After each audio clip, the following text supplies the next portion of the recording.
स्थानिक स्वराज्य संस्थांच्या निवडणुकांसंदर्भात आज निकाल अपेक्षित, सर्वोच्च न्यायालयाच्या भूमिकेकडे राज्याचं लक्ष।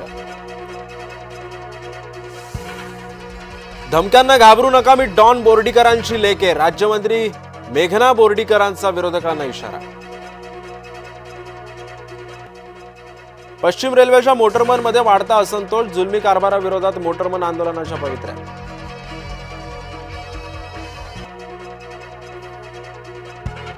ते माझ्या बांधकाम व्यवसायातील पैसे, केनवडेकरांचा पलटवार। निलेश राणेंना काही एक गरज नव्हती एखाद्याच्या वैयक्तिक प्रॉपर्टीमध्ये घुसून अशी झाडाझडती करण्याची, केनवडेकरांचा घणाघात।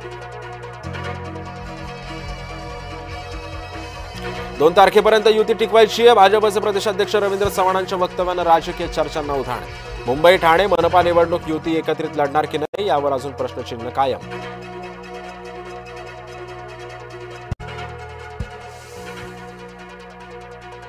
तेजस्विनी घोसाळकर एकनाथ शिंदेंच्या संपर्कात असल्याची चर्चा, ठाकरेंना धक्का देणार का हे सुद्धा पाहणं महत्त्वाचं ठरणार। शिवसेनेकडून निवडणूक लढण्याची घोसाळकर शक्यता।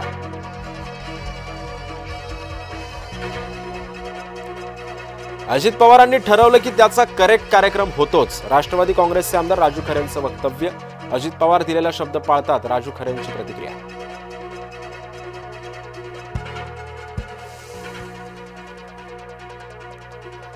मुंबईतील बेकऱ्यांचे हरित इंधन वापराकडे दुर्लक्ष, स्वच्छ आणि हरित इंधन वापरापासून 246 बेकऱ्या दूरच।